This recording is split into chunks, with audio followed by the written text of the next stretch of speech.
All of this month, I'm going to do book related art. The good part about this is that there are lots of applications that we are familiar with, right from covers of books, book jackets. We're not going into making bookmarks because there's other stuff we can do. So I'm focusing on just the book itself. So we have book jackets, then we are going to do some alternate books as well, and maybe some illustrative, more tactile books also.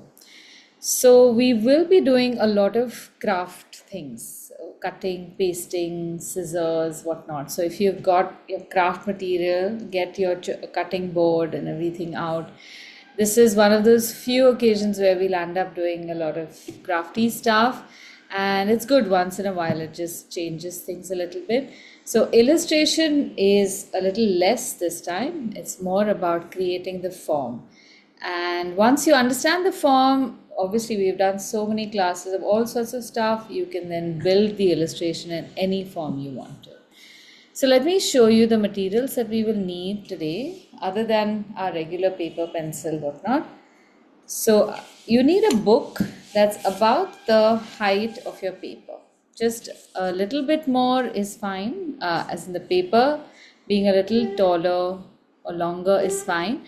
But if you have a book that is bigger, then your jacket will be a little small, and then that might not be the best idea.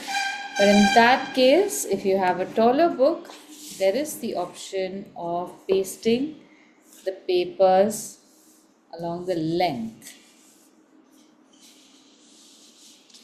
So normally for a book the size of 8 inches by 5 inches or thereabouts, this is I think 7.5 by 5, we will need one A4 size book to completely cover it, but we need a little extra so that we can make a flap on the inside, and that way the book will stay. So this is a jacket that I'd made some time ago. We fold the cover from both sides, and that makes a book jacket. We need to have the jacket the same size as the book. As you can see, I was a little confused, and I have a little bit of Sunday is longer than Monday happening here. But I mean, for 2 millimeters of paper, I was unwilling to sacrifice too much. Now, what I've done is I have extended the width of my A4 sheet by adding a little extra. So although I have asked you to take out 2 sheets of paper, these might be enough for covering, and another sheet. You could cover 2 books. So you could use half the paper from, or even 1/3, depending upon the width of your book, and then reserve the rest for making more book jackets.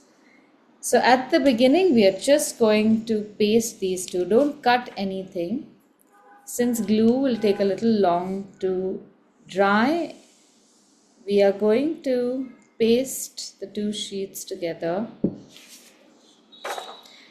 overlapping maybe just about a centimeter or so, making sure that this edge and this edge is parallel. And just leave this to dry for a little bit. After it has dried, we'll come back and size this.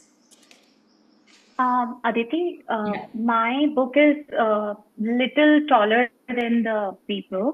Yeah. So, so shall I just do the papers like this only, or it has to be the other way? No, you can also fold them, keep them upright, and paste along the length, the tall Yeah. sides as well. Both are fine, depends on your book. Now, while our paper dries, we are going to practice a little bit of lettering. How how we are going to embellish the book itself. So that's something that I want to show you as well. So after you're done with the pasting, keep the paper away, and we'll start with some ideas for what your book jacket can look like. I'll see you pasted it like this, right? 2 sheets. I actually didn't watch that part. Sorry. I'll show you. I have pasted them Lengthwise, right? on the short Yeah. side, but that's because my book is short Fair. enough. So Shreya's book is long, so I've advised her to paste it like this over here, lengthwise, 2 papers along the length.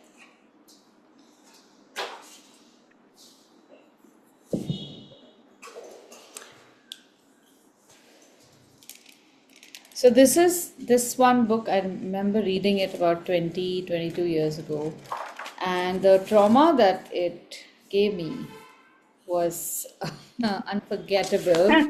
I've had many a debate with people about whether this book is really this good. I felt it should be burned as soon as I finished reading it because of how much I felt hurt by the words.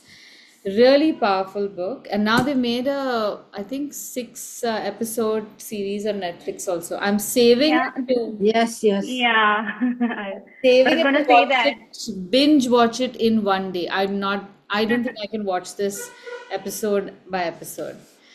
So I I was think the really happy. author said that they can't. He didn't want the movie or the series to be made, but somehow they made it possible. I don't know what the problem was, but Yeah, I mean I looked I remember later I looked for a movie to see how they might have um recreated some of the words because it is all so it is what's it called? There's a word for it. It's called magical realism. So that is the genre of the book, and it is, I think it relies largely on how we see images in our own head while we read the books. So it's all full of images and full of such imaginative concepts embedded in reality. It's really fun to read. I wish the theme was a little more fun than how they made it. Anyway, maybe the technology is now available to create that kind of magical realism. Maybe at that time it would have been too crude to do this basic animation to do all of this. Let's see. That I'm very curious. Okay, so now here's the thing. When you are making your cover, now all of us are going to make different jackets. So all of us have different data. So I'm going to go over some basic principles of how to collate, how to work with the data that you have without going too much into book cover design. Now that is a different field altogether. And for that, we would have to do like 6 months of graphic design. I'm willing to take that course, but we're not going to be able to do that in 90 minutes today. So just a few things to keep in mind.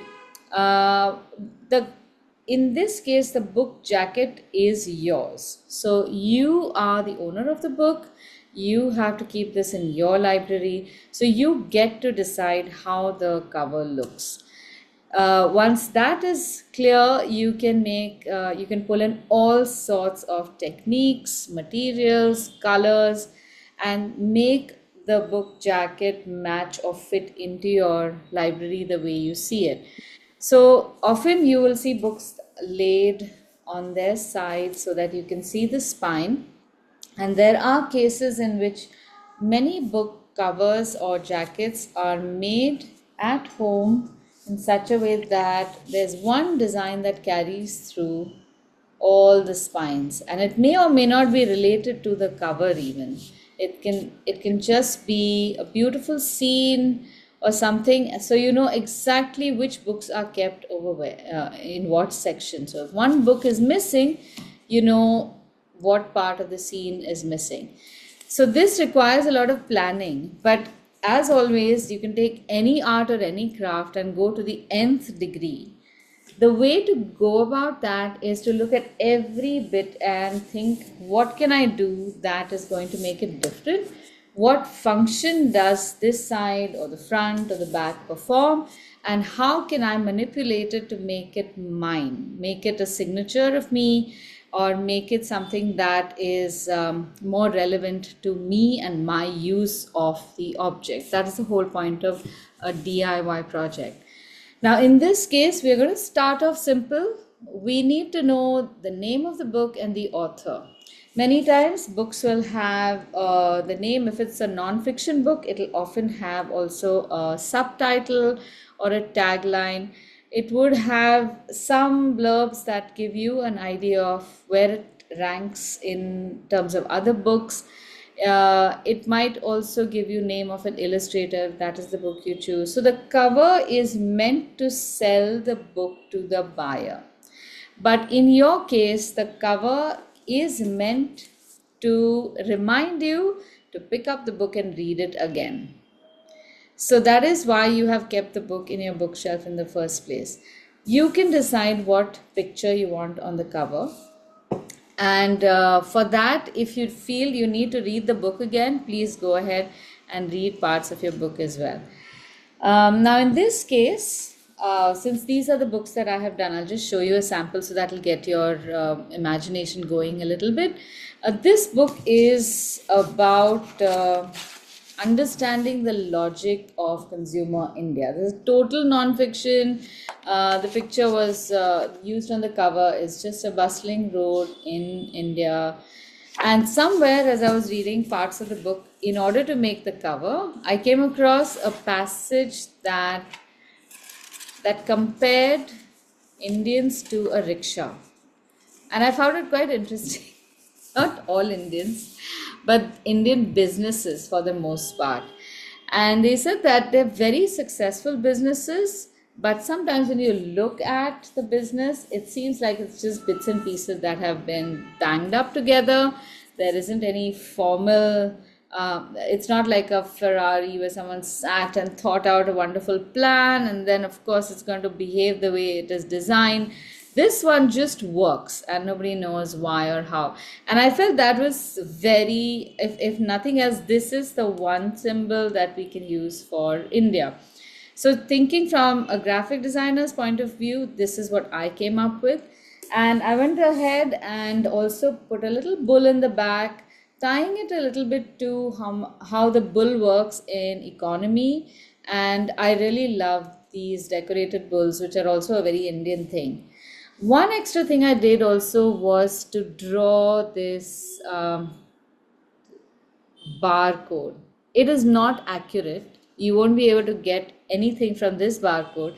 But when you hold it from far away, it just looks so official. The blank space that I have left is deliberately kept for me to write some text. And I have never gotten down to write that text. Usually in the back, you will have someone's citing why the book should be purchased and what they liked about the book. And this is perfectly fine for, again, a book that is meant for sale, a cover that is meant to sell you the book. But in your case, what can be done? One is you can write your own blurbs. If you find something interesting in the book while you're reading it, I usually do this.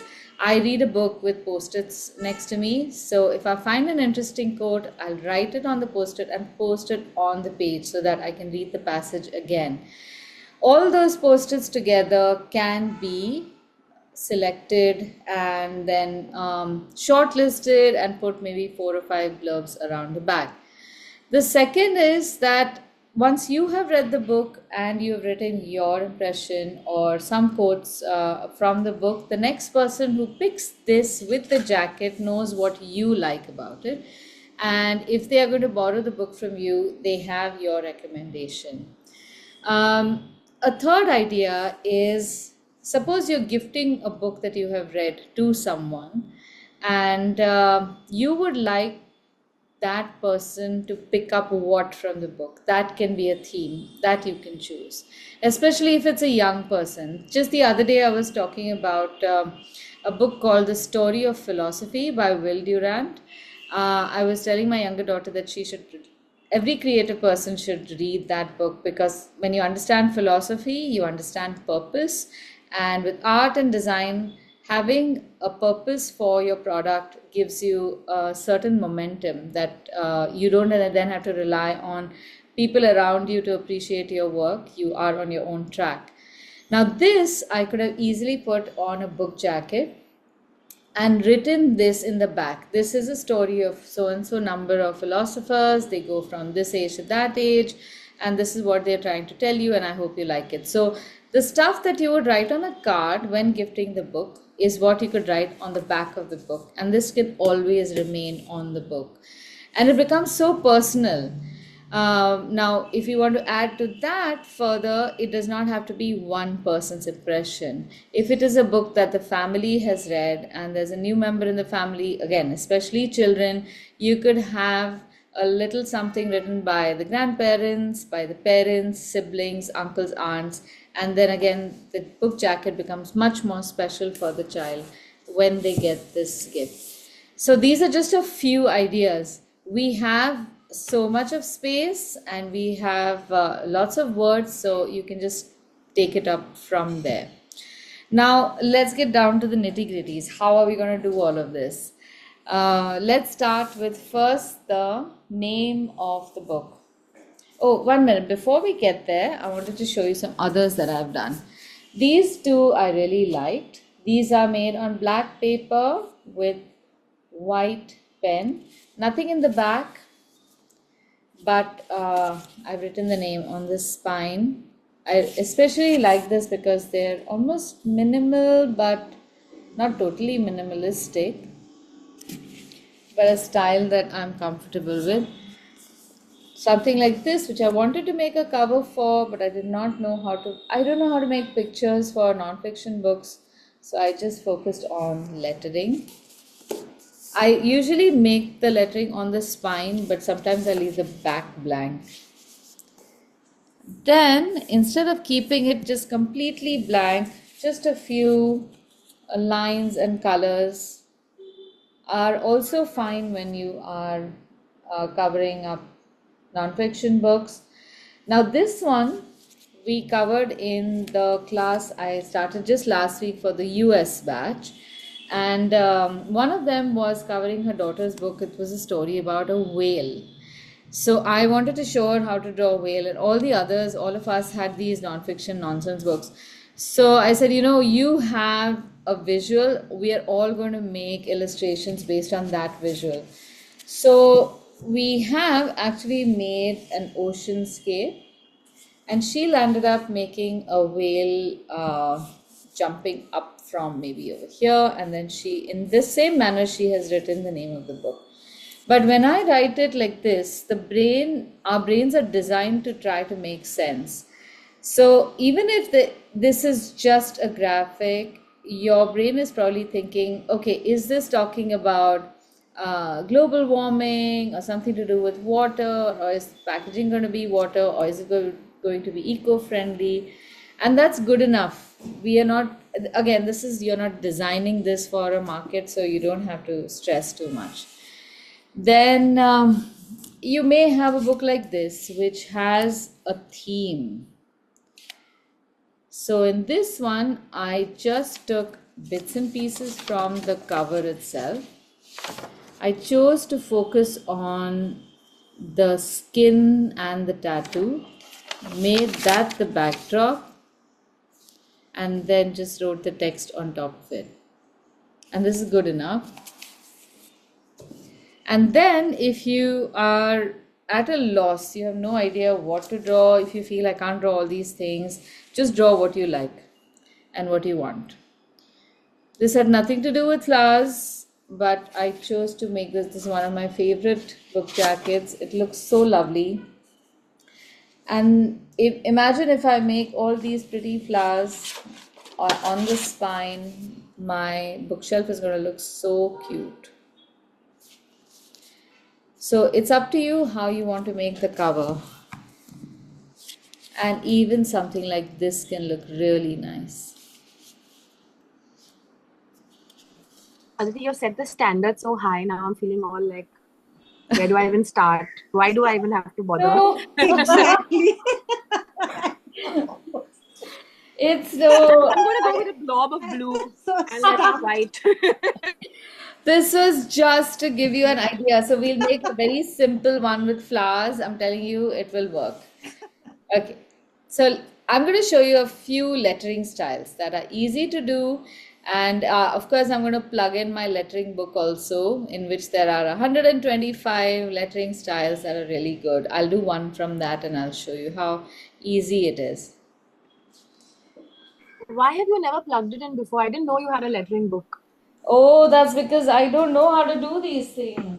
Like you even mentioned that paint thingy from your workshop. I will put it up, but I never saw it anywhere. I kept chasing your Instagram for a long time. Oh gosh.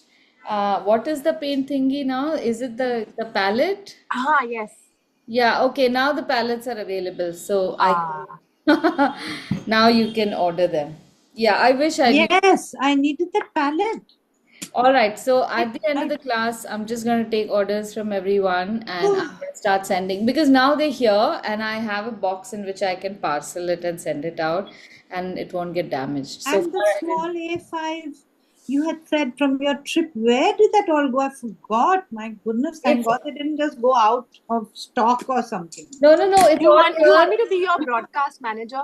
I would love it. I would absolutely Please. love it. Anyone, please take it up. I'm thrilled because I don't even know where to begin. I can keep thinking about stuff to do, but this part I just cannot do. All right. So now that I've come to this, yeah, so these are some of the easiest lettering styles to do. Something like this, where you can make it directly with a brush using just one medium sized brush. And I'm going to ask you to do this first. So, the trick to lettering is dividing space in such a manner that when you make the letters, you're not worried about how they're going to fit. And this is where you use pencils the best. Now here's my book. On this book, the name of the author is the biggest because obviously this is the award-winning book. But I choose to change that and make the name of the book larger. This is again your choice. So the name of our book is 100 Years of Solitude. And you can start off writing the words first just in a regular handwriting, but not your handwriting. So just to show you the difference. One's regular handwriting is something like this.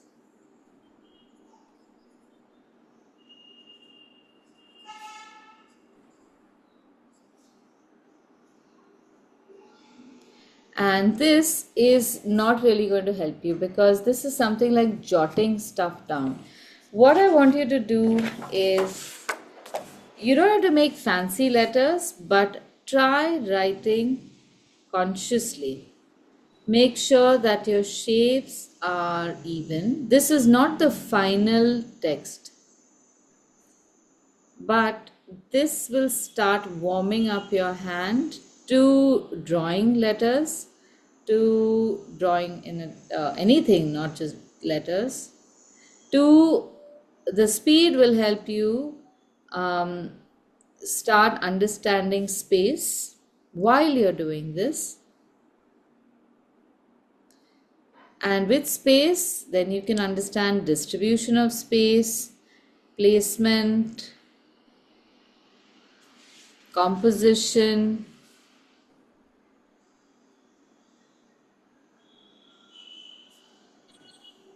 Each straight line matters. When you're making the E, make sure that you are paying attention to the horizontal lines They start and end at a particular point. Maybe they're all the same size, or maybe the one in the center is the smaller one.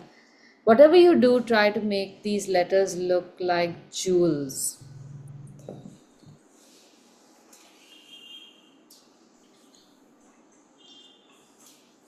So when you're doing this, you can keep changing the composition. Like for example, I can do something like this. Now I'm going to try writing these on the slant and stacking them one on top of the other.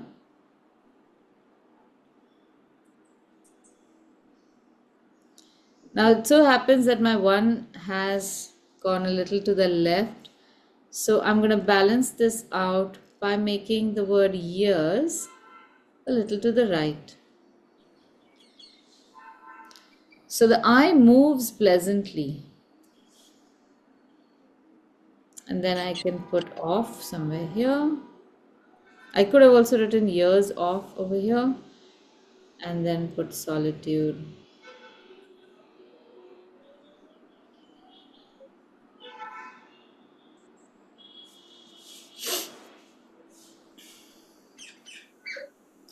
For today's book cover design, we won't do any illustrations from the book. I'll leave that for later.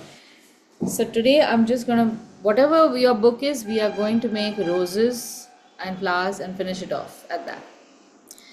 Now, here's one thing that I do when I'm trying to make a block of text, but it's not going to become a block. You can do a slightly more decorative lettering, which I'll show you, and also add some flourishes like this. So it can be just a twirl and then another one. So it's like a little squiggle that uses up space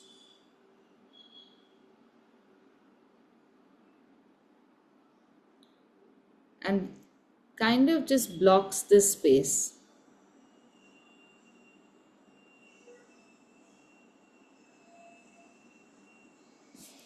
So the intention over here is to make this look like a nice block. And this was done often in ancient books when you wrote some text but there was extra space left, then they would just fill in a nice design there. Now, making this design from a design perspective also gives you a little bit of a vintage feel, and that might be desirable in your book. If not, then remove this and it becomes very contemporary.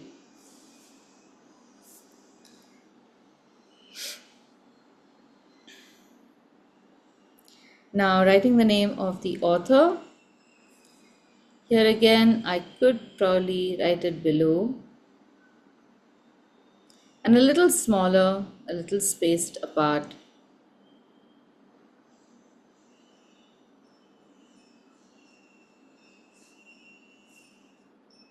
Now, when you write words that you want to center align, you just look for spaces and letters and you just look at stacking. So the word Gabriel is 7 letters long, Garcia is 6 letters long, which means that if I were to write Garcia, right below the spaces in Gabriel, I will automatically center align it. You don't really need too much math and too much measurement. And Marquez will come right below Gabriel.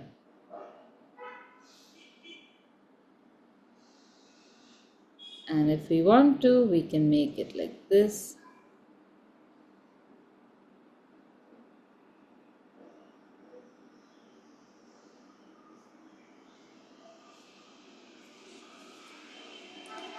So with very simple strokes, it can land up looking quite cute. Now this is just noting down the words. This is not even design. So now we can convert this to design.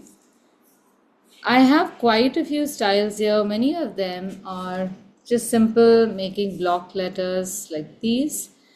You just take your regular form of the letter, and then you make an outline to it, and you get these block letters, and there's at least 50 different ways in which you can fill them up depending upon your theme. So here there's lines, dots, all sorts of stuff. Then just with 3D, what you can create, you can make them look like they're embossed, shaded, whatever. But suppose you want to do some ornamental letters like these. These are minuscules, vintage letters like these. Even this is quite easy. Except I would recommend using these letters if you've got one worded titles. For something this big, it just becomes too, well, no, it could become like kitsch art if you do these. And for that, you can just take different letters from everywhere and put them all together. So I will show you one. Maybe what we could do is, the word one can be written very ornate in my case. So look at a small word in your book's title that can be converted to a vintage letter form. So here's the word one.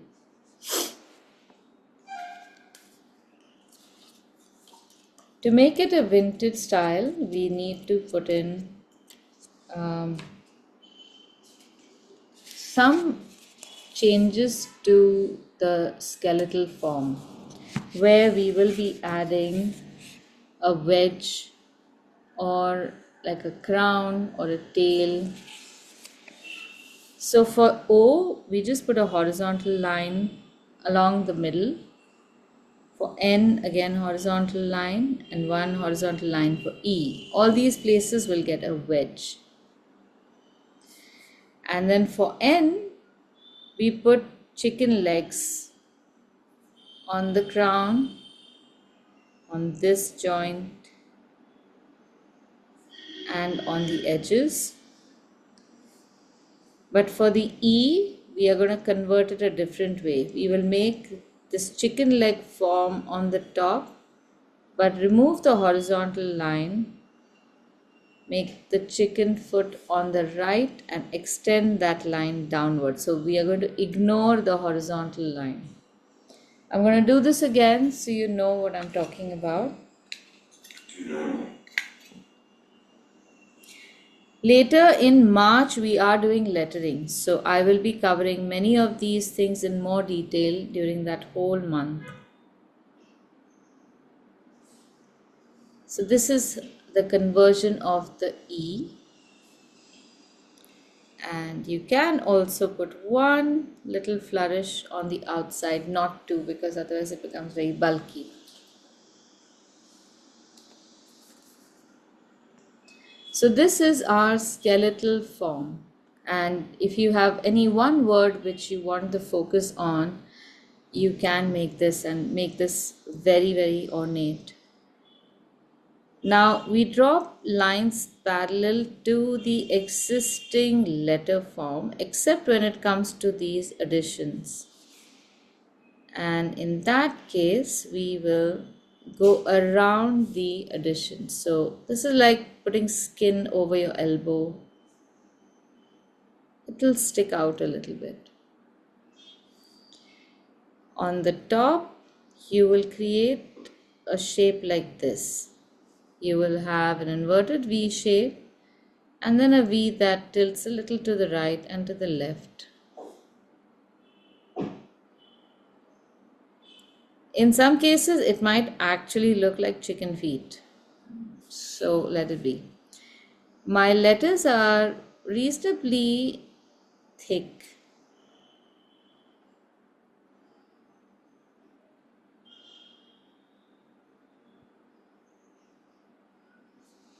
They're not too thin. And I'm going to extend this a little more so that I manage alignment.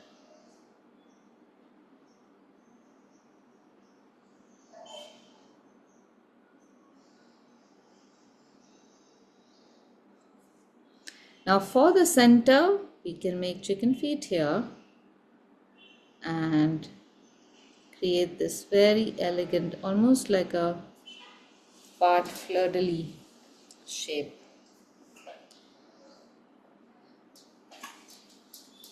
Now this is quite ornate, so underneath this we could write 100 quite simply, and now I want to center align it.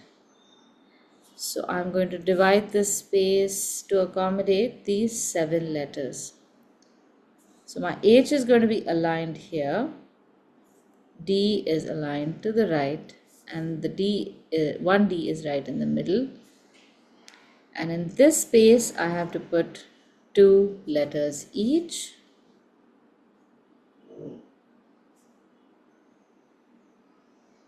And automatically we get alignment. Now this looks like a very odd proportion. So while I'm maintaining the space, I'm going to increase the size of the letters and make them a little bulkier, so then the space between them will automatically reduce.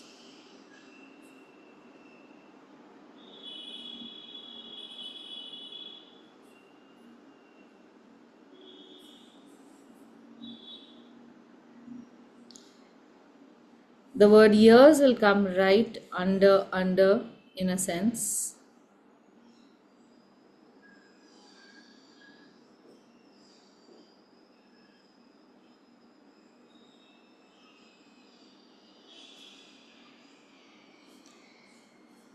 We can write off over here a little smaller.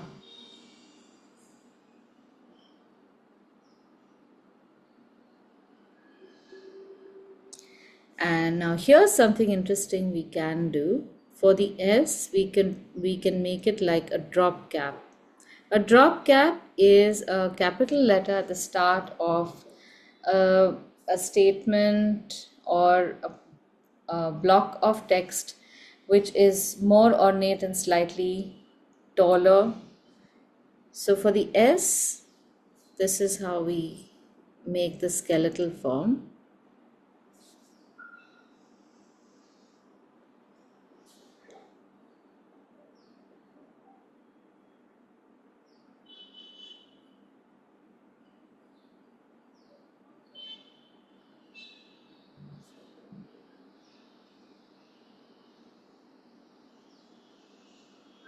So I try to keep the shape of the letter as elegant as I can. Try to not take the serif up too much. It looks too rowdy. So keep this line straight and just gently pick that up for the S. And the same thing over here. So this tends to look then a little bit like an acanthus leaf. And then the remaining letters I have to make a little narrow, or I could make them something like this.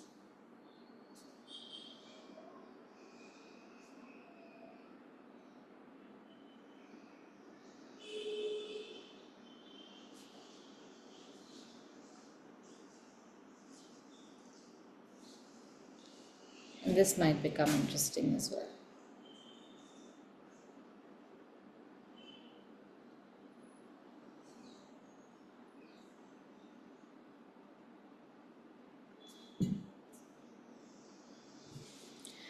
After this, obviously, the name of the author is going to be really small. Just fit it over here. 1, 2, 3. And this part now we can just create all sorts of flowers in the background.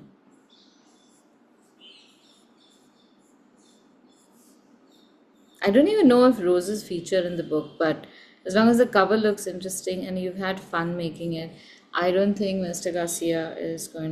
Marquez is going to mind.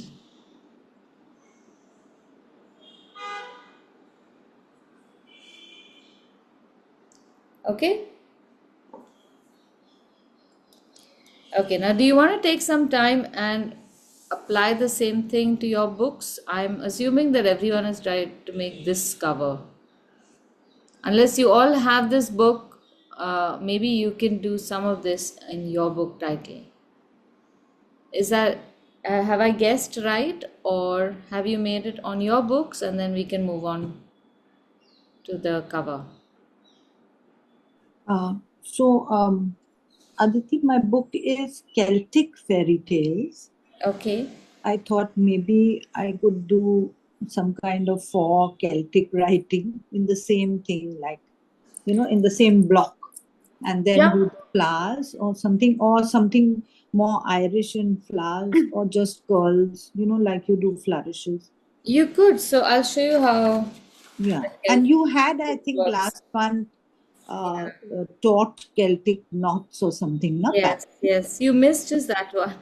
I know, but I saw it and I followed it on YouTube. Huh. I was trying out those patterns. Right. So, and I can still go back and do it You again. can do that, yeah. Could you tell me something I could do with my book title, which would Yeah. maybe use that? So Celtic letters are written in what's called the insular script, and you'll find Insular. you will find many options of those. So I'm going to show you how that's done. Yeah. It's usually written on the 45-degree angle Yeah. with a One of those broad edge pen. Yeah, like you use for your for the Gothic, right? correct. So the strokes are like this. You will make, if you don't want to use that pen, Yes. essentially what you do is you can, oh, I'm making it too complex. Forget it. Just make, No, it's okay. remember how we did the fake calligraphy? We added, Yes, a double thing. yeah. Yeah. Even if you show me that, maybe it will help Yeah. the Celtic, So, the original one that you correct. were saying also. So we make this thickness, Right? then you make these Ah, yeah. shapes, and in the Celtic letters, this is how you Yeah. say the E. Acha. So it does not come down from here. All right. Then you can make a slightly tall L with Right. ever so slight with a shape here. Yeah. T is usually written like a C. Yeah.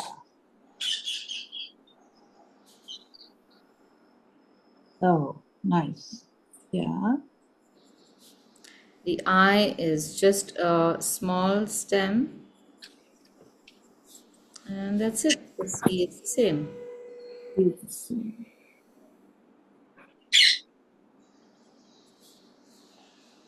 and then I would just like fit in the fairy tales underneath. Yeah, and what is the spelling of fairy? Is it F? It's the normal Fary. Yeah. Okay. Fairy tales, yes. Yeah, just simple. Yeah. Yeah, this should be good enough. Yes. Yeah, Shreya? Number. So 1984. Numbers. Okay, so now your book has, although it's 1984, you also have George Orwell, so there will be some text there. 1984, I'll just show you some numbers. You could write them in a very formal, unembellished manner because, as per the book, there are so many restrictions. So you can make the form like somewhere between serif and non-serif.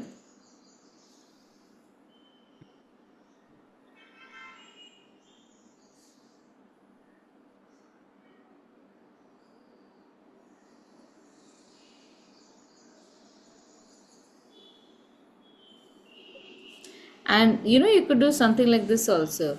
You maybe don't make these holes in the numbers.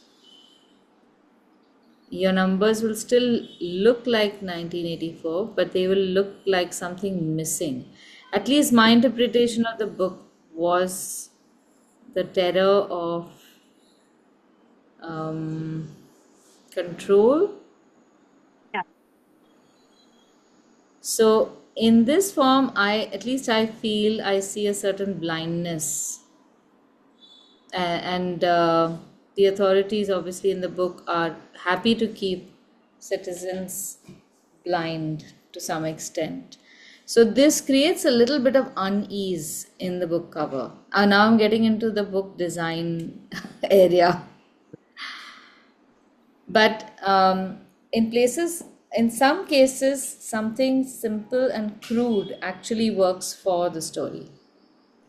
You could consider also making a collage, huh?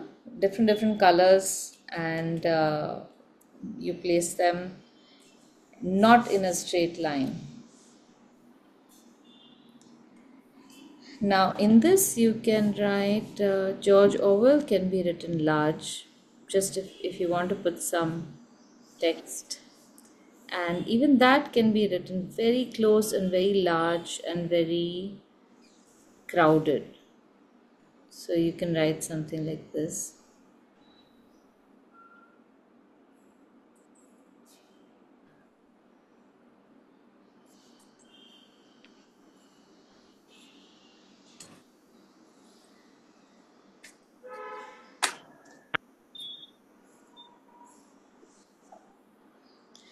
And Orwell. Is it two L's or one L? I forget. Two L. Two L's. Okay.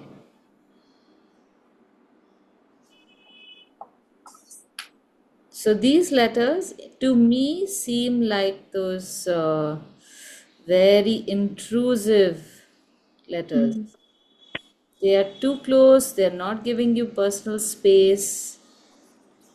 So I feel that this looks like it's somebody in your business constantly.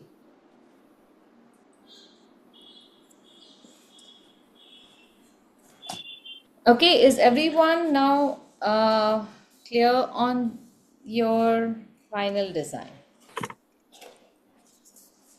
Aditya, I have this Yeah. book called The Silver Mind Control Method, which is again a non-fiction. Okay, But just one second. Let me just have a look at it. Silva mind control Mind- method. Okay, so Silva is the name of a person, right? yeah, Jose Silva is the author, Oh, and he's a Mexican author. So I was just thinking maybe put something related to Mexico, or either that or like cactus succulents over there, yeah, why and not? then put the title in a simple Roman script, or I could do the brain and then put the lettering all around it in a circle. Yeah, we could do that. The Silva mind control method, right? Yeah.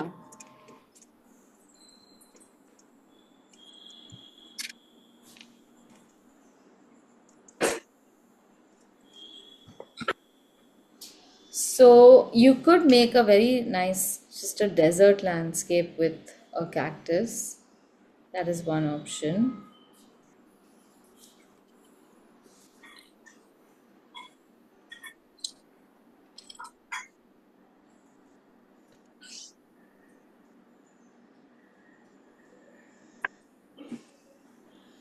Something like that. And just put a simple the Silva mind control method, something like that. I have done a class on sugar skulls. That's a very Mexican thing as well. Mm-hmm. So you could probably make a sugar skull, and if there is a certain design that you have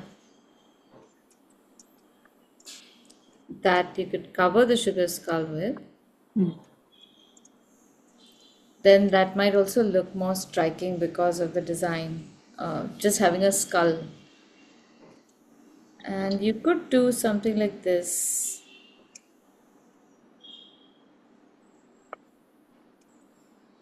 Like the skull is impaled on the name or just overlapped by, or the silver.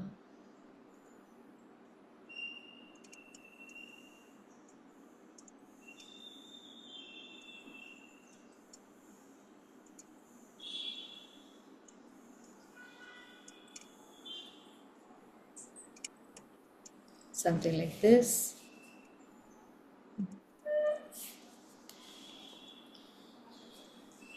Okay. Do you want me to share a picture of the sugar skull? Yeah, that will help. I'll send it now. Okay.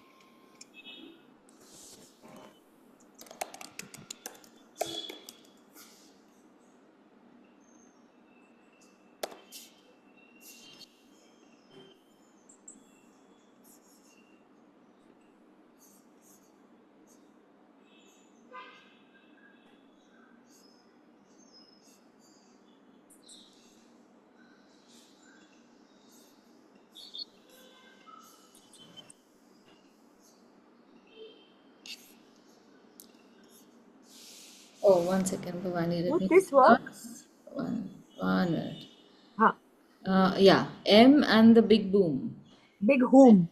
The big whom. Okay. Yeah, this should work. Why not? I'll show you the B. Huh. The B was a struggle. I didn't know where to get the chicken in the middle. I'll show you.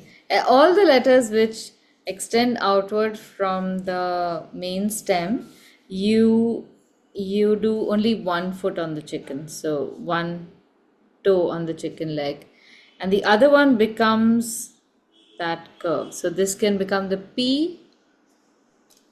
See, like this. This one connects. What you have right now is 1, 2, 3, and one more line going.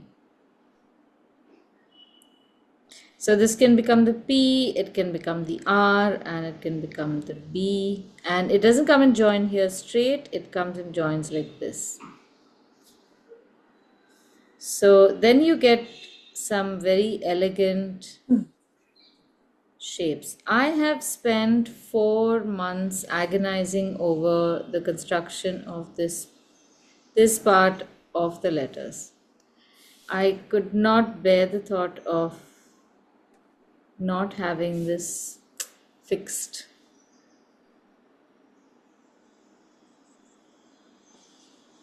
So now it's all very nice. All the lines moves well, and also from the outside it's a very rhythmic flow.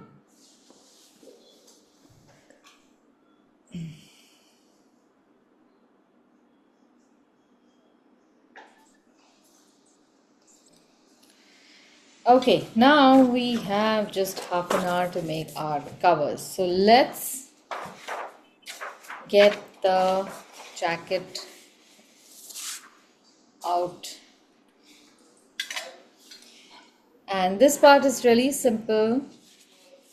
For the horizontal books, actually even for the vertical book. The vertical book, your spine might come very close to the joint. So avoid making the spine on the joint. Keep it at least an inch to the left or to the right. Left is better, then the joint doesn't come to the front. But for most of us, we can shift our joint to about so much. We need very little extra paper. That's why then the remaining paper can be used for 2-3 other books. What I need is to go the jacket to go all over and have an overhang of about an inch or so. And before you fold anything, this is what I want you to do. Use your finger to just pinch a point so you know where the end of the book is. Press down, pinch a point in the center over here so you know where the spine is. Press the book against this fold, pinch a point at the bottom so you know where the bottom part of the spine is. And then open this up. So we have 1, 2, 3 creases, right? And it's very easy when you fold onto the book that our creases fold wrong. So here at this point, I usually remove the book and create a more solid crease by matching the edges and then pressing down on the spine fully. One edge of the spine, second edge of the spine. It's very easy for this to become like so, a little crooked, and then fitting becomes a problem. Press on the pinched part, make sure that these edges match, and then press down carefully. This is the only tough part in the end, really, to get this matching and folding right. Now once the spine sits perfectly perpendicular to the book, you can press this down onto the cover. Make sure that it doesn't come out wrong from or not aligned from the left. Otherwise you can again remove this and press it away from the book and then cover it. And then just cut up about an inch away from the edge of the book.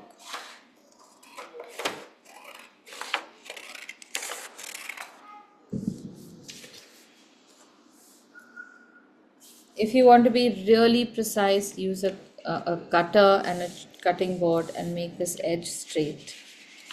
In the interest of saving time, I have decided to sacrifice my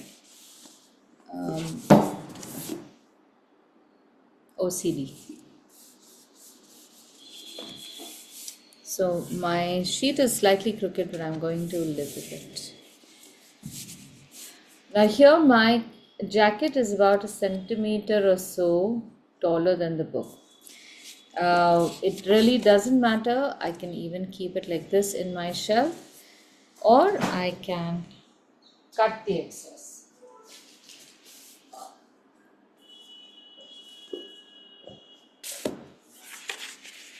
So in this case, I'll just leave a little bit from the bottom, not cut right to the edge, and then mark over here.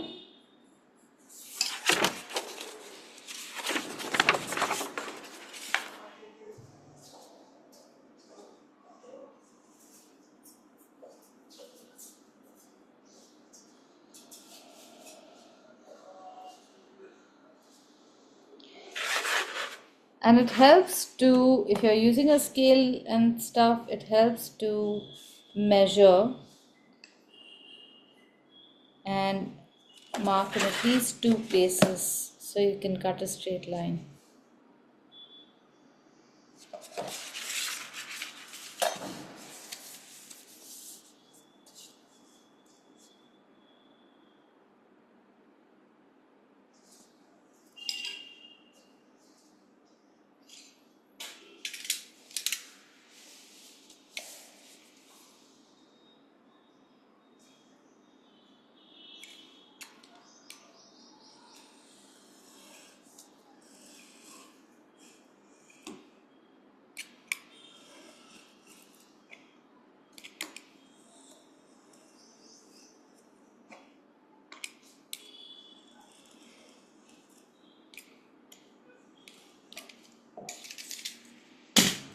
So this is an exercise you can do anytime you're free, and create these blank covers, because the pasting and cutting and fitting usually takes a long time. So if you have many of these ready, you can just pick out any book at any point you feel you have time to illustrate and you can make the cover.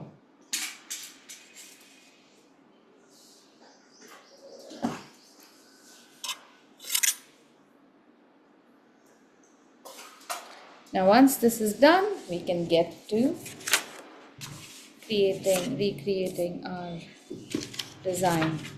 Now remember, the front of the book is on the right. Okay, so don't make the cover on the left. Sometimes we feel very intuitively. Just 1 second. Huh? Sorry. Tanpal, त्या फुलाजवळ झटकू नका हा. वर्षात ना एकदा येतं full ते. फुलाच्या जवळ झटकू नका. फुलाच्या जवळ झटकू नका, ते मोडलं तर वर्षात ना एकदा येतं. Sorry about that. Yeah. So intuitively we feel we have to start from left to right. But this is the back of the book. Our front is the right side of the jacket. So now let's start making our design. Bring back our rough work.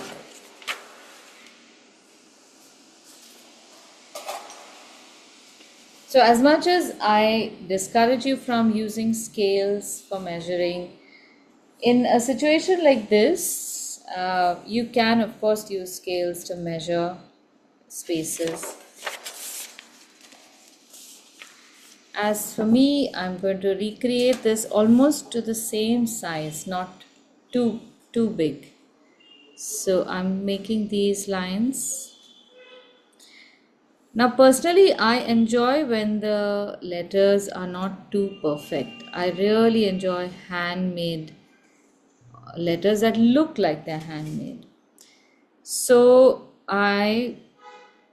at best, I try to keep the lines straight-ish, but if one letter goes a little higher, another lower, it's generally okay by me.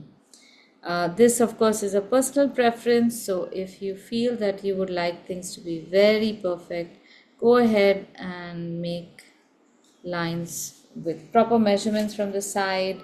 Use measurements from 2 points so that you know that you are exactly the same distance away, or like a T-square, so you know your right angles are indeed right angles.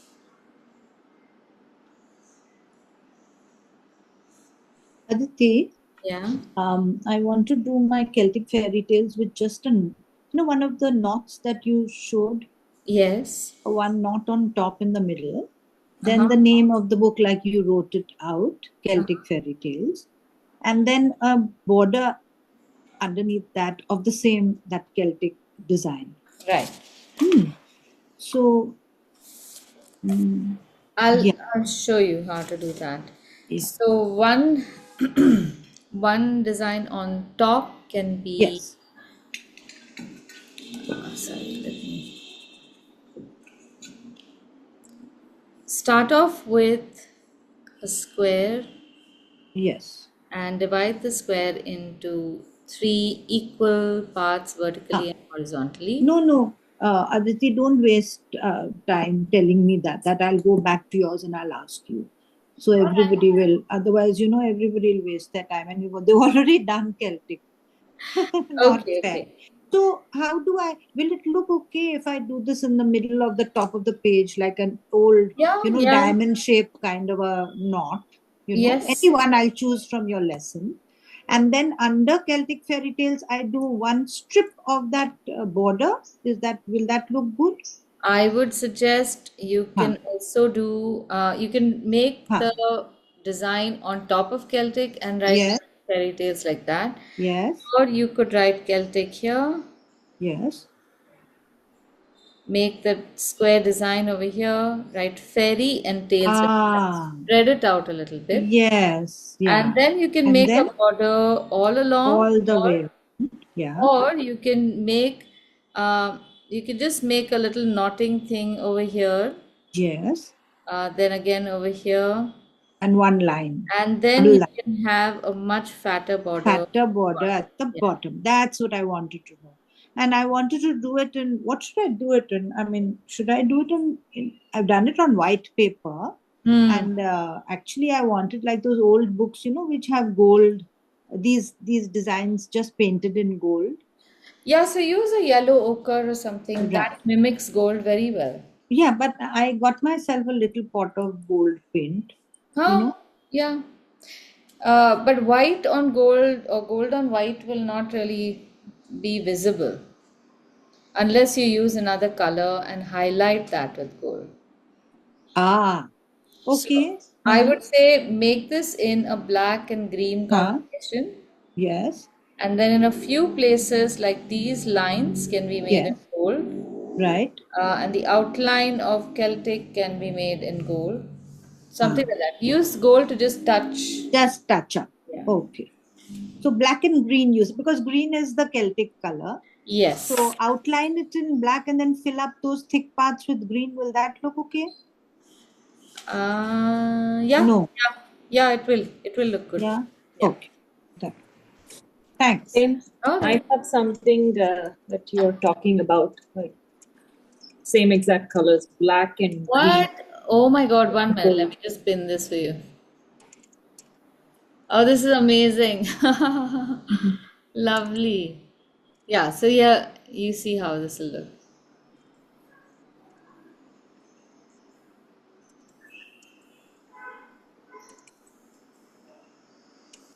Ah, now I can see it. Lovely. Look at the edge. One sec. Let me see that. Very nice. I love all I mean, that's an elaborate painting on top of Tolstoy. Yeah, no. I think your suggestion is good, that Celtic and then the space and, good. Do you think later you could send me a snapshot of that sketch? Of which? Of the little rough thing that you Yeah, did? yeah, I'll send it. Just later when you take down your camera. No, but it's not too complicated, Elaine. Oh, See, it's just one got sec. one corner design here, a corner design here, two lines, and a broad border at the bottom. Broad bottom. Thank you. That's all. okay. Done. Okay, now here's something also that I wanted to show you. We often design from top to bottom, but when we're illustrating, there doesn't have to be any linear direction. I'm starting with ears because I want to center this design. I want to be able to fit my solitude in this space. So I will write that first because that is such a big letter and a big word. And I don't want to have to redraw anything too many times, especially not these very fancy letters, because they take a long time to draw in the first place.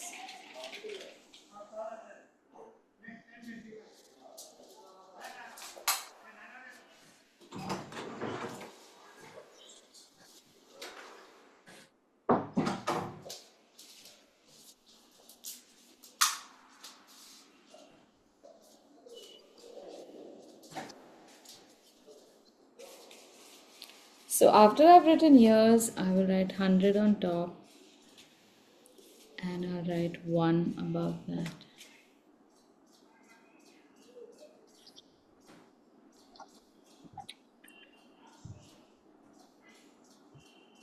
So the 1 in this case is also a little bit like that Celtic because of this turning to the side thing. Yeah.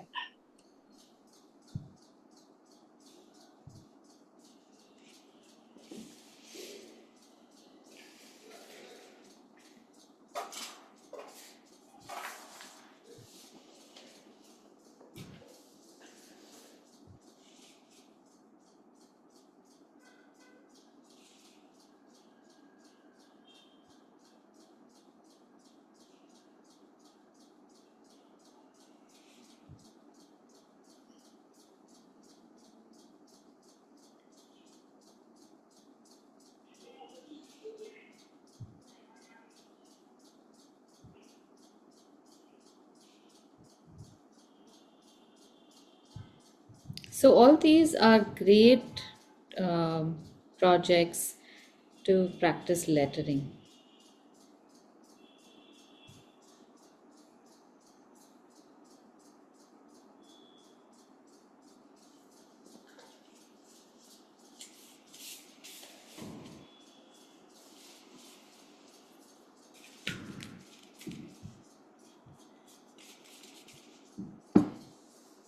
Right, now I'm going to outline this in pen. And then I'm going to make the flowers.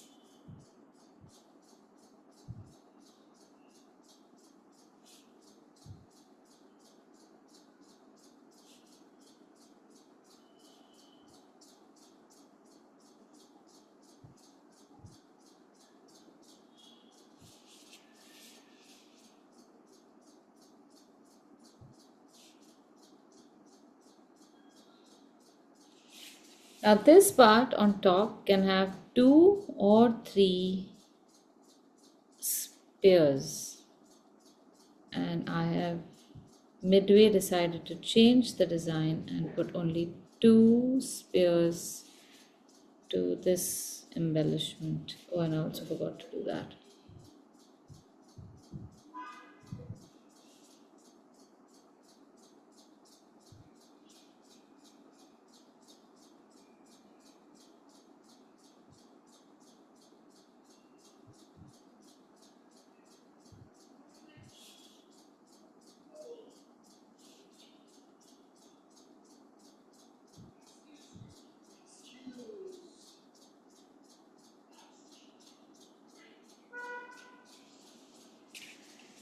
This is one.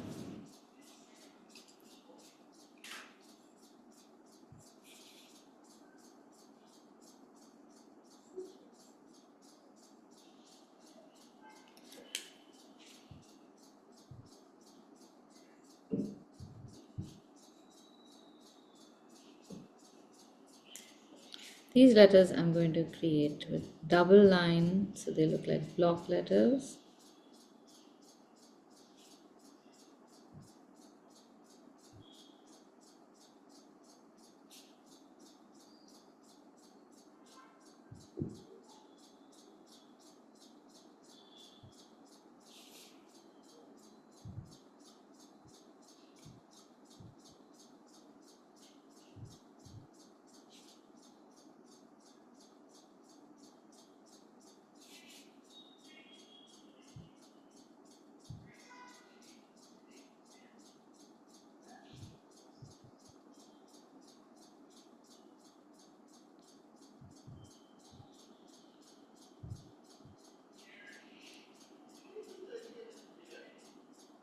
There is a very interesting lettering tradition in Argentina. If Marquez was an Argentinian writer, I could have used one of their styles to write. So they have very, very ornate letters. And we have made this in one of our travel classes, I think. It was not in the travel batch.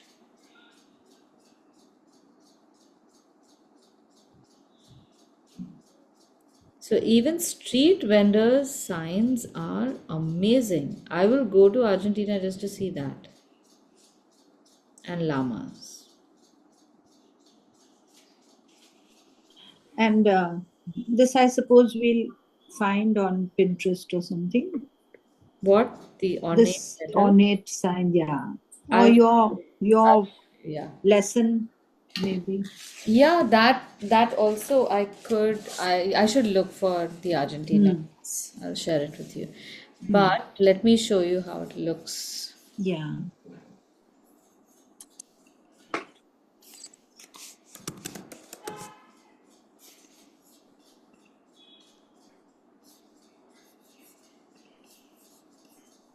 I'm putting it on the group. Huh? Yeah.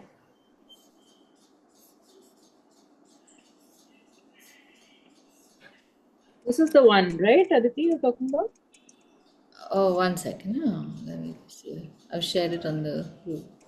Let's see. Yes, yes. Amulya has got the This one. one of the things is this.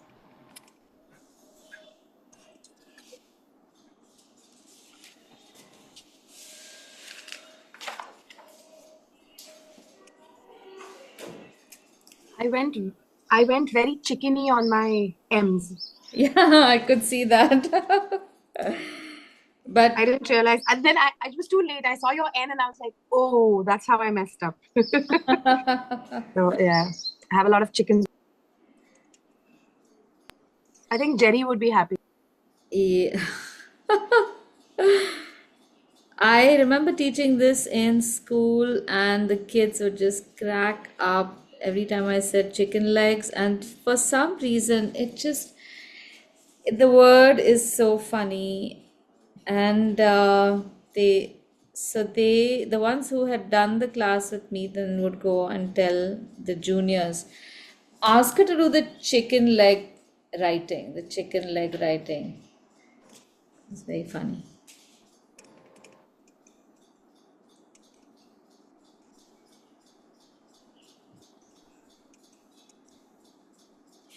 Okay, I'm changing my solitude letters, making them slightly simpler.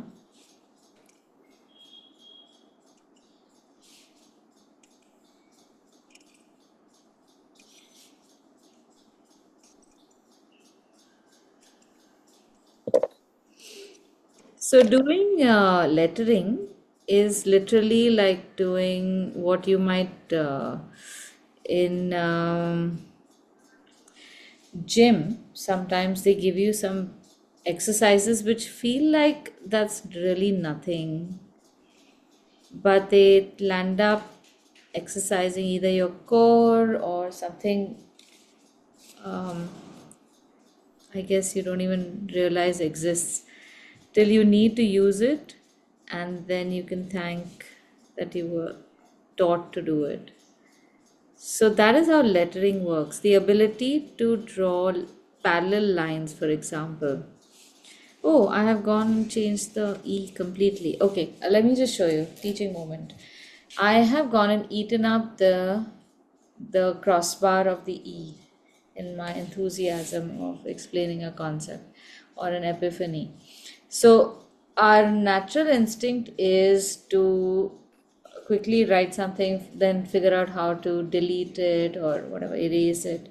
But I would say whenever you do something like that, it often can lead to an interesting design change.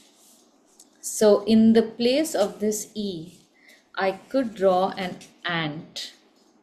Ants are a big feature in this book, just like regular ants.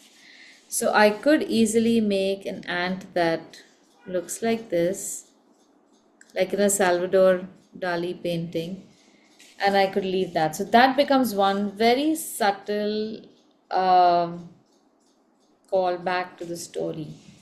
But I'm not going to do that now. I'll do it later. And for all you know, I might just make that crossbar also if I don't like how the ant looks. But I just wanted to tell you that don't try to fix it immediately.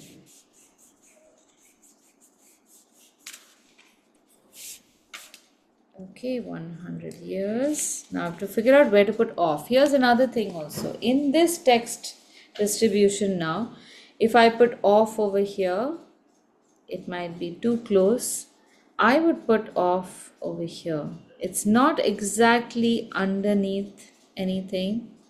There is a lot of space over here which can be used up for some kind of embellishment.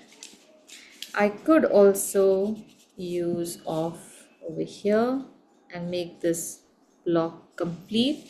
Now this block is not necessarily vertically aligned. It creates a nice shape or negative space like that. This is again graphic design, so you don't really need to know, but after when you're making compositions, when you have a staggered space like this, if you create something in this vacuum that will smooth out the edge to some extent, that tends to look slightly better. So I'm going to put my off over here, and I could also make it like this.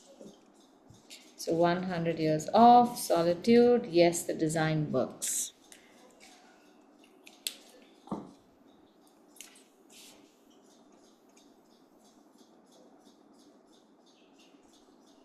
And this will be an even thinner parallel line.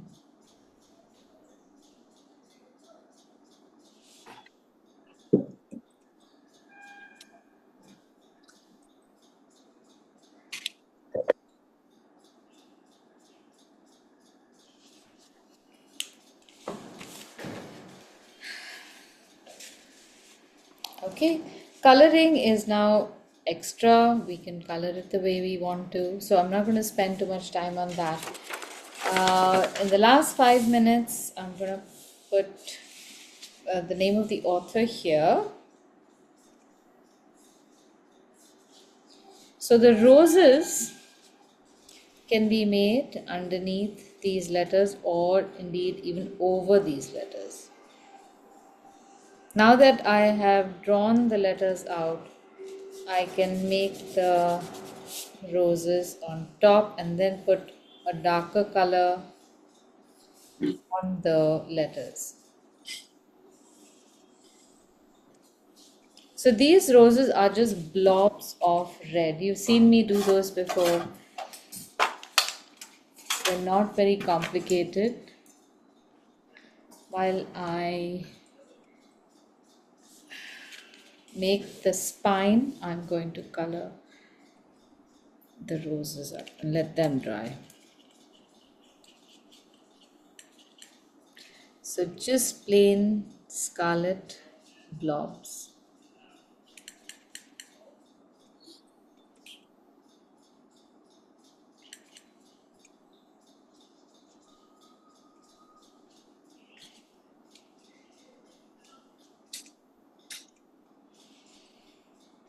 So these are actually just blobs. I'm trying really hard not to have them look like absolute perfect circles. A few lines here or there will be nice.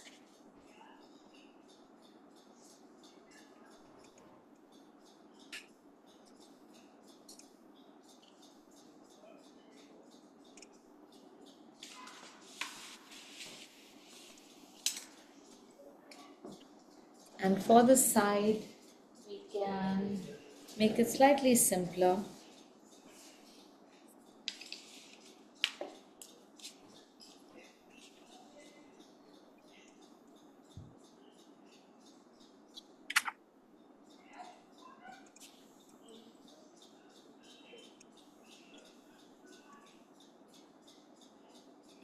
Now, before you make the letters on the side, please just check with the book what is the orientation.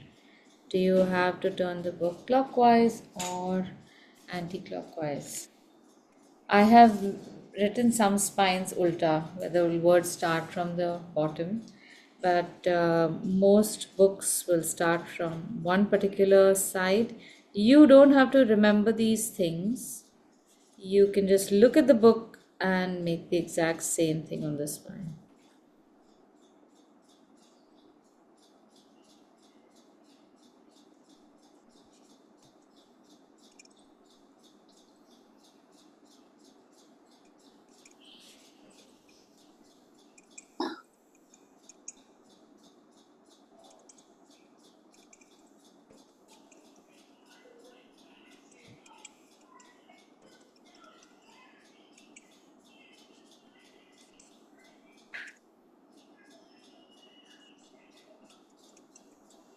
So this will continue, years of solitude, and underneath this I will write the name of the author very small and very thin.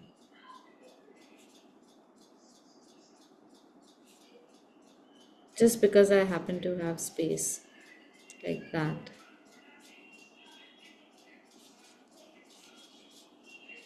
A dot between these names so that they are separated. Garcia is a little closer because I think I'm running out of space. And then I can make markers slightly further apart.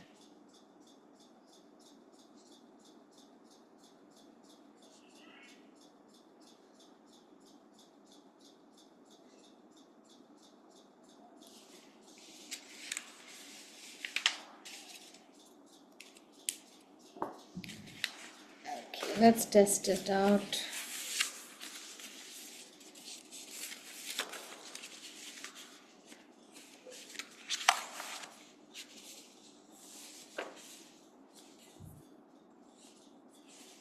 I think this is looking nice. So I wanted to finish all the elements before our time is up so that if anyone wants to leave, they don't feel like they've missed out on anything. My paper is yet to dry, so I don't want to put too many things over here, otherwise the paper will get damaged.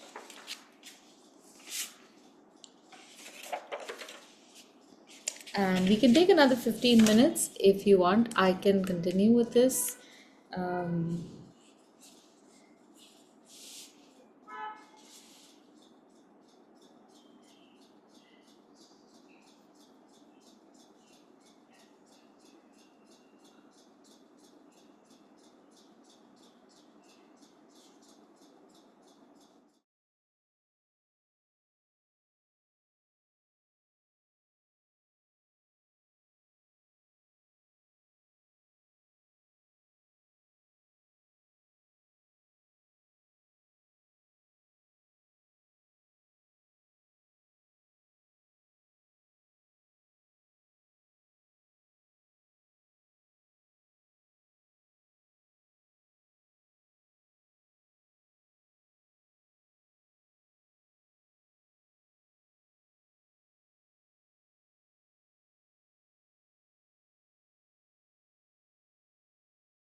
So there's two ways in which I embellish these roses. One is, oh wait, I put my paint kit in the bag.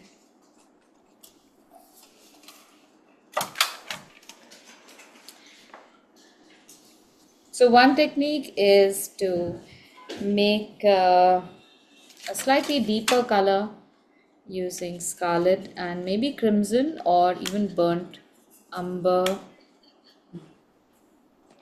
A little bit of burnt umber also will make it look nice. And then you go over these shapes with these C shapes like we did in rose mulling, and keep rotating the paper and keep making a seed-like shape around where there are two shapes, where there's a gap, you can make a shape over there. So this is one. The other one is, I think I'll make this a little deeper because you can't see the petals here. So adding a little bit of cobalt blue to the same mixture. I'll make one more here.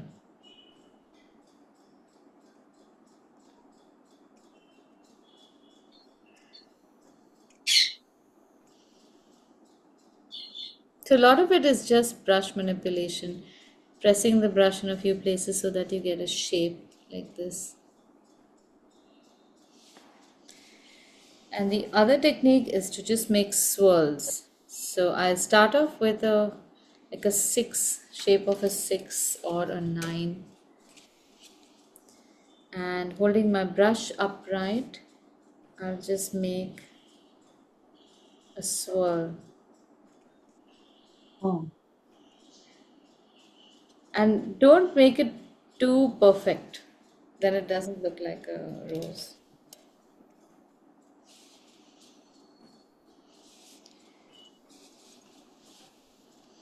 And for the leaves, that's again another important thing. I use a slightly muted green, or I'll make blue leaves rather than making very bright green leaves. So my color mix is raw umber, sap green, cobalt blue. And it is slightly bluer than green. Right, now in this case we can use, wherever you have this V-shaped thing happening, you can pull out it all. It's almost like a vase.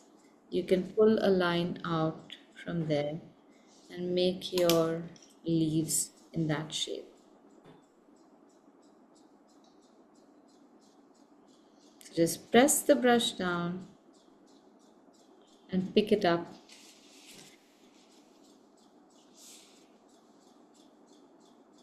towards the end. You can use a thin brush to make the stalk, and only make C shapes. Please do not make very complex shapes. They tend to attract far too much attention with very little aesthetic value.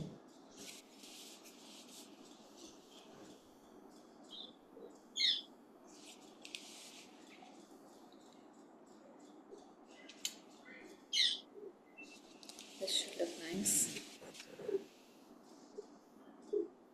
Now in a case like this, we should have some leaves coming there, but avoid making anything that is flat. So you don't need to have leaves coming from both sides, left and right. I've drawn leaves coming from the right, and in this case over here I can have the leaves coming here, avoiding making them in the same direction.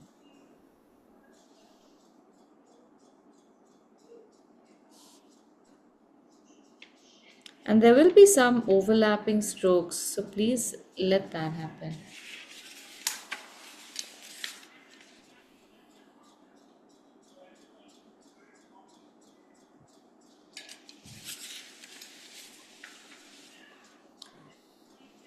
And in some places you will have these rose buds.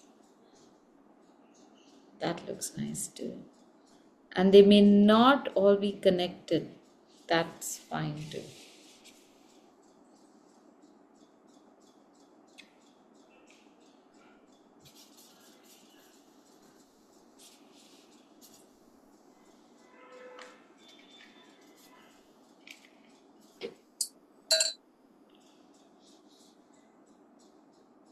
There is a flower called the ranunculus. Yeah. So that looks like this rose, the one that I'm making right now. Okay. The petals are very tight. It looks like a rose which has got very tight petals, but it's actually a different flower altogether. And it's all the rage, at least for the last 6-8 years. Everywhere you could see ranunculus. Not here, but I guess in European and American flower fashions.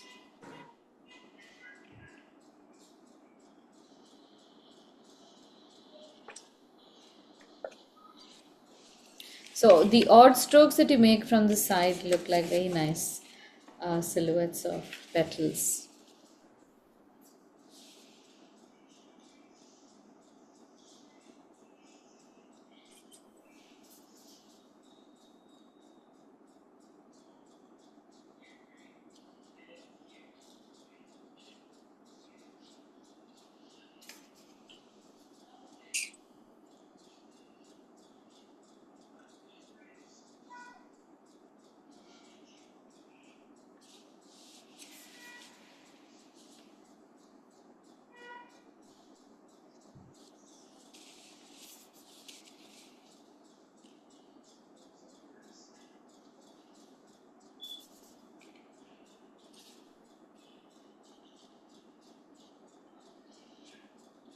And to move the brush in this circular form, hold it upright. If you hold it sideways, it'll keep fishtailing.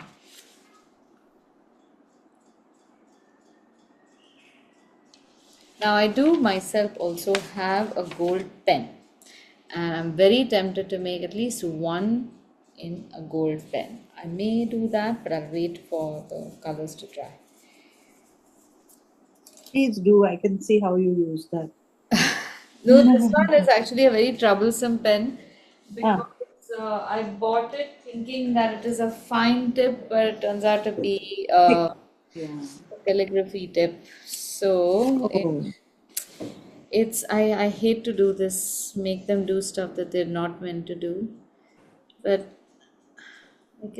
I suppose I can do this.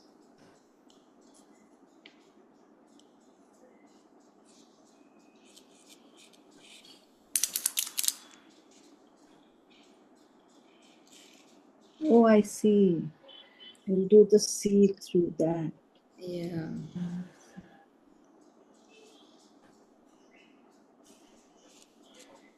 I remember during the lockdown sessions, my gold pen use had become such a thing. Every design that I made, I used to find ways to use a gold pen just to make dots or something like that. But it looks very pretty. It Especially for looks, Christmas cards and stuff like that. You need a little spangle. it does, and generally a little bit of gold, and suddenly it Oh, elevates the yes. design Yes. so much. Like, oh my God, suddenly this is Yeah. very, very Nice. impressive.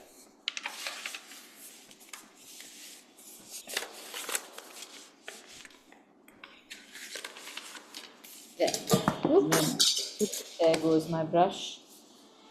So, yeah, so this is it. That's done. And in the back, then again, like I said, I'll probably write some text. I haven't gotten down to doing that for any book. Let's see if this one is the lucky one. I still need to write the name of the author now. The leaves have come here, so I will just go ahead and do this now.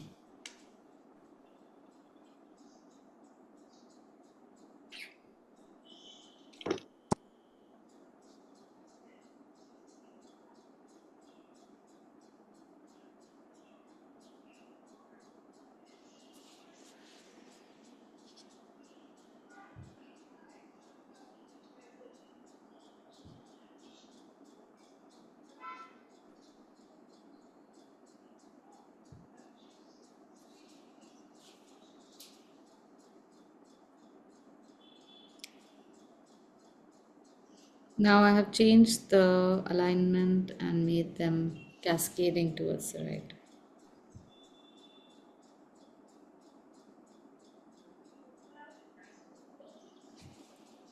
And this is enough. Nice.